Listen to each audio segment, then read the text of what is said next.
துருவ நட்சத்திரம் படத்தை வெளியிட அனுமதி அளித்த தனி நீதிபதி உத்தரவு உறுதி செய்யப்பட்டுள்ளது. கூடுதல் விவரண செய்தியாளர் கிருஷ்ணமூர்த்தி வழங்க கேட்கலாம். கிருஷ்ணமூர்த்தி, துருவ நட்சத்திரம் படத்தை வெளியிட அனுமதி வழங்கப்பட்டுள்ளது. இன்றைய வழக்கு குறித்தான கூடுதல் விவரங்களை பதிவிடலாம். வணக்கம். நடிகர் விக்ரம் நடிப்பில் இயக்குனர் கௌதம் வாசுதேவ் மேனன் இயக்கத்தில் உருவான திரைப்படம் துருவ நட்சத்திரம். நிதி பிரச்சனை தொடர்பாக பைனான்சியர்கள் புண்ணியமூர்த்தி, பிரேம்குமார் ஆகியோர் தாக்கல் செய்த வழக்கில் படத்தை வெளியிட 2023ஆம் ஆண்டு சென்னை உயர்நீதிமன்றம் தடை விதித்து உத்தரவிட்டுள்ளது. இந்த வழக்கை விசாரித்த நீதிபதி செந்தில்குமார் ராமமூர்த்தி ஜூன் 15ஆம் தேதிக்குள் படத்தை வெளியிட அனுமதி அளித்து கடந்த ஏப்ரல் மாதம் உத்தரவிட்டிருந்தார்.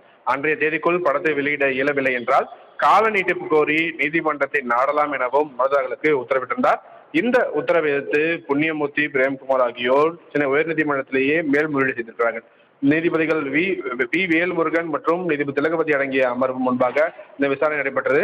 ஜூன் 15ஆம் தேதிக்குள் படத்தை வெளியிட அனுமதி அளித்த அந்த உத்தரவை எதிர்த்த அந்த மேல்முறையீட்டு வழக்கை தள்ளுபடி செய்து தற்போது இரு நீதிபதிகள் அமர்வு உத்தரவிட்டிருக்கிறது.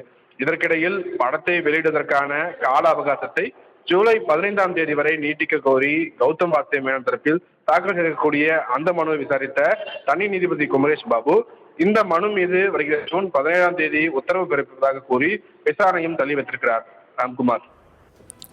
துருவ நட்சத்திரம் படத்தை வெளியிட அனுமதி அளித்த தனி நீதிபதி உத்தரவு உறுதி செய்யப்பட்டுள்ளது. கூடுதல் விவரண செய்தியாளர் கிருஷ்ணமூர்த்தி வழங்க கேட்கலாம். கிருஷ்ணமூர்த்தி, துருவ நட்சத்திரம் படத்தை வெளியிட அனுமதி வழங்கப்பட்டுள்ளது. இன்றைய வழக்கு குறித்தான கூடுதல் விவரங்களை பதிவிடலாம். வணக்கம். நடிகர் விக்ரம் நடிப்பில் இயக்குனர் கௌதம் வாசுதேவ் மேனன் இயக்கத்தில் உருவான திரைப்படம் துருவ நட்சத்திரம். நிதி பிரச்சனை தொடர்பாக பைனான்சியர்கள் புண்ணியமூர்த்தி, பிரேம்குமார் ஆகியோர் தாக்கல் செய்த வழக்கில் படத்தை வெளியிட 2023ஆம் ஆண்டு சென்னை உயர்நீதிமன்றம் தடை விதித்து உத்தரவிட்டுள்ளது. இந்த வழக்கை விசாரித்த நீதிபதி செந்தில்குமார் ராமமூர்த்தி ஜூன் 15ஆம் தேதிக்குள் படத்தை வெளியிட அனுமதி அளித்து கடந்த ஏப்ரல் மாதம் உத்தரவிட்டிருந்தார். அன்றைய தேதிக்குள் படத்தை வெளியிட இயலவில்லை என்றால் கால நீட்டிப்பு கோரி நீதிமன்றத்தை நாடலாம் எனவும் மனுதாரர்களுக்கு உத்தரவிட்டிருந்தார். இந்த உத்தரவை எதிர்த்து புண்ணியமூர்த்தி, பிரேம்குமார் ஆகியோர் சென்னை உயர்நீதிமன்றத்திலேயே மேல்முறையீடு செய்திருக்கிறார்கள். நீதிபதிகள் வி வேல்முருகன் மற்றும் நீதிபதி திலகவதி அடங்கிய அமர்வு முன்பாக இந்த விசாரணை நடைபெற்றது. ஜூன் 15ஆம் தேதிக்குள் படத்தை வெளியிட அனுமதி அளித்த அந்த உத்தரவை எதிர்த்த அந்த மேல்முறையீட்டு வழக்கை தள்ளுபடி செய்து தற்போது இரு நீதிபதிகள் அமர்வு உத்தரவிட்டிருக்கிறது.